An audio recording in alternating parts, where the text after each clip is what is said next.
যুক্তরাষ্ট্র, যুক্তরাজ্য, ইসরায়েল বিশ্বের শক্তিশালী দেশগুলো মিলেও ধ্বংস করতে পারছে না হুতিদের। বিশ্বের অন্যতম দরিদ্র দেশ ইয়েমেনের হুথি গোষ্ঠীর এত শক্তি কিংবা সামর্থ্য আসলে কোথায়, চলুন জেনে নেই। হুথিরা যে সাগরে পণ্য পরিবহনের ক্ষেত্রে হুমকি হয়ে উঠেছে, এর পেছনে তাদের বড় শক্তি হলো তারা যে অঞ্চলটা নিয়ন্ত্রণ করে সেটার অবস্থান।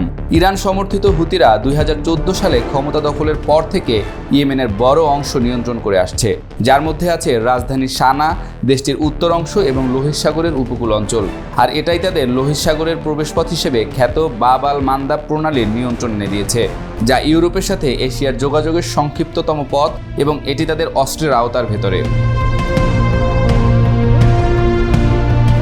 লোহিত সাগরে জাহাজে হুতিদের সাম্প্রতিক হামলায় দেখা গিয়েছে তারা ক্রুজ ক্ষেপণাস্ত্র, ব্যালিস্টিক মিসাইল, ড্রোন ও চালকবিহীন জাহাজ ব্যবহার করেছে।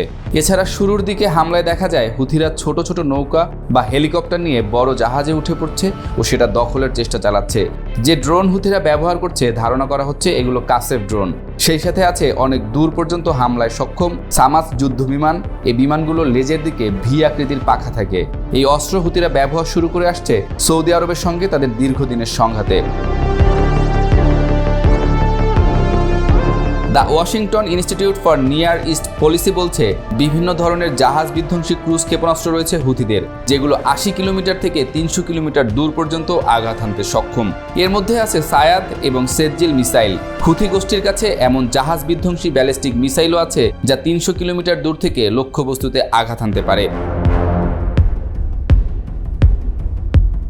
হুথিরা ইরানের দ্বারা সমর্থিত এবং তারা নিজেদের প্রতিরোধ বলয়ের অংশ হিসেবে ঘোষণা করেছে, যার মধ্যে আছে লেবাননের হেজবুল্লাহ, সিরিয়ার আসাদ সরকার, গাজার হামাস এবং ইরান সমর্থিত অন্যান্য সশস্ত্র গোষ্ঠী, যারা যুক্তরাষ্ট্র ও ইসরায়েলের প্রতিপক্ষ শক্তি। যুক্তরাজ্য সরকার জানিয়েছে the royal navy sheep HMS মন্ট্রোজ 2022 সালের শুরুর দিকে দুবার ইরানিয়ান অস্ত্র জব্দ করে, যা স্পিডবোটে করে দক্ষিণ ইরানের আন্তর্জাতিক সমুদ্র সীমায় চোরাচালানকারীরা বহন করছিল। তারা বলছে এসব আটককৃত অস্ত্রের মধ্যে ছিল স্থল থেকে আকাশে ছোড়া ক্ষেপণাস্ত্র, ক্রুজ ক্ষেপণাস্ত্রের ইঞ্জিন এবং নজরদারিতে ব্যবহৃত একটি বাণিজ্যিক কোয়াডকপ্টার ড্রোন। যুক্তরাষ্ট্র, যুক্তরাজ্য ও আরও প্রায় 1 ডজন দেশ হুথিদের হামলা বন্ধ করার জন্য সতর্ক করে আসছে। গত ডিসেম্বরে তারা মিলিতভাবে একটা বাহিনী গঠন করে, যার নাম অপারেশন প্রসপারিটি গার্ডিয়ান। মূলত এডেন উপসাগর ও দক্ষিণ লোহিত সাগরে নিরাপত্তা নিশ্চিত করাই এই বাহিনীর লক্ষ্য। ইউএস এয়ারফোর্স জানিয়েছে যুক্তরাষ্ট্রের বাহিনী যুক্তরাজ্য, অস্ট্রেলিয়া, বাহরাইন, কানাডা ও নেদারল্যান্ডসের সাথে মিলে ইয়েমেনের হুথি বিদ্রোহী অধ্যুষিত 16টি জায়গায় অন্তত 7টি লক্ষ্যবস্তুতে হামলা চালিয়েছে। কিন্তু বিশ্লেষকরা মনে করিয়ে দিচ্ছেন, কয়েক বছর ধরে সৌদি আরব ও তাদের মিত্রদের বিমান হামলা হুথিদের কখনোই পুরোপুরিভাবে পরাজিত করতে পারেনি। হুথি হলো ইয়েমেনের ইরান সমর্থিত একটি গোষ্ঠী মাত্র, অথচ একটি গোষ্ঠীকেই এখন ভয় পায় তাবৎ বিশ্বের বাঘা বাঘা সব রাষ্ট্র। হুথিরা বলে কয়ে তাদের কর্মকাণ্ড চালায়, যেমন তাদের ভাষ্য, গাজায় ইসরায়েলের বোমা হামলা বন্ধে আন্তর্জাতিক সম্প্রদায়ের ব্যর্থতার জবাবেই জাহাজে হামলা চালাচ্ছে তারা। আর তাদের প্রতিরোধ করতে পারছে না বিশ্বমোড়ল যুক্তরাষ্ট্র, যুক্তরাজ্য, ইসরায়েলের মিলিত শক্তিও। বিশ্লেষকরা বলছেন, যুদ্ধ কেবল ভারী অস্ত্র আর বিমান কামান জাহাজে এখন আর সীমাবদ্ধ নয়। যুদ্ধের সংজ্ঞা এখন অন্য মাত্রায় চলে গেছে। হুথিরাও এই সংজ্ঞার সুবিধা নিতে পারছে না, তবে তাদের মনোবল আর নিজেদের উজাড় করা আত্মবিশ্বাসের কাছে ঘায়েল হচ্ছে বিশ্বের পরাশক্তিরা।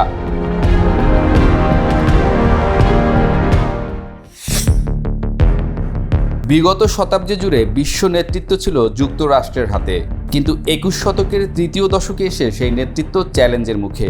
যুক্তরাষ্ট্র যখন একের পর এক ফ্রন্টে সামরিক ও কূটনৈতিকভাবে জড়াচ্ছে, তখন চীন যেন ছায়ায় দাঁড়িয়ে প্রতিটি ভুল পদক্ষেপের সুযোগ নিচ্ছে। বোয়িং 737 ম্যাক্স ফেরত পাঠানো ছিল শুধুমাত্র একটি বাণিজ্যিক সিদ্ধান্ত নয়, বরং একটি রাজনৈতিক বার্তা। চীন বোঝাতে চাচ্ছে তারা আর যুক্তরাষ্ট্রের নির্ভরশীল বাজার নয়। শুল্ক আরোপে পাল্টা শুল্ক, তারপর বিমান ফেরত পাঠানো, সব মিলিয়ে চীন বোঝাচ্ছে বিশ্বায়নের যুগে যুক্তরাষ্ট্রকে অর্থনৈতিকভাবে একঘরে করাও সম্ভব। ফিলিস্তিন ইস্যুতে যখন যুক্তরাষ্ট্র নিরঙ্কুশভাবে ইসরায়েলকে সমর্থন দিয়ে যাচ্ছে, তখন চীন অবস্থান নিচ্ছে অপেক্ষাকৃত নিরপেক্ষ এবং মানবিক প্রেক্ষাপটে। এই অবস্থান শুধু মুসলিম বিশ্ব নয়, দক্ষিণ গোলার্ধের অনেক উন্নয়নশীল দেশেরও সমর্থন পাচ্ছে। চুপচাপ এই সহানুভূতির কূটনীতি চীনের সফট পাওয়ারকে বিশাল জায়গায় নিয়ে যাচ্ছে। ইরান প্রসঙ্গে চীন সরাসরি তেহরানকে সামরিক সহায়তা না দিলেও কৌশলে পাশে দাঁড়িয়ে আছে। রাশিয়ার সঙ্গে সমন্বয় করে জাতিসংঘে ভোট দিয়ে এবং ইউরেনিয়াম বিনিময় ইস্যুতে আলোচনার ফোরাম তৈরি করে। চীন এখানে যুদ্ধ নয়, কূটনৈতিক মধ্যস্থতাকে সামনে রাখছে, যেটা আন্তর্জাতিকভাবে গ্রহণযোগ্যতা তৈরি করছে। যুক্তরাষ্ট্রের বিপরীতে চীনের কৌশলটা অনেকটাই নীরব বিপ্লব।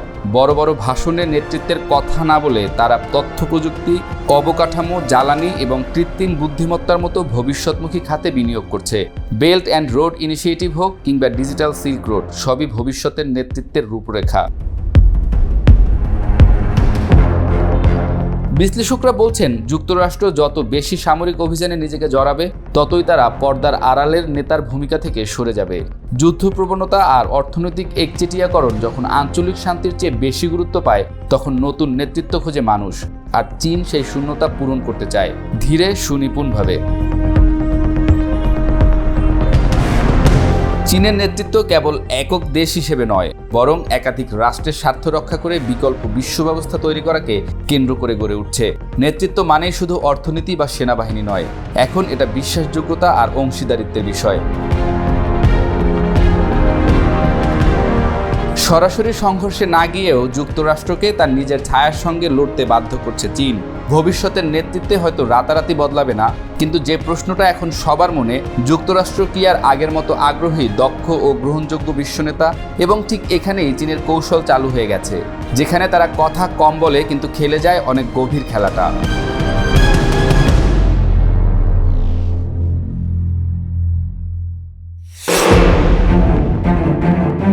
ইরানকে খেপিয়ে তুলে যুক্তরাষ্ট্র আর ইসরায়েল বিশ্ব রাজনীতিকে কোন দিকে প্রবাহিত করতে চাইছে? ইরানকে ঘিরে যুক্তরাষ্ট্র ও ইসরায়েলের বর্তমান অবস্থান শুধু মধ্যপ্রাচ্যের নিরাপত্তাকেই নয়, বরং বৈশ্বিক কূটনীতিকে নতুন এক বাঁকে নিয়ে যাচ্ছে।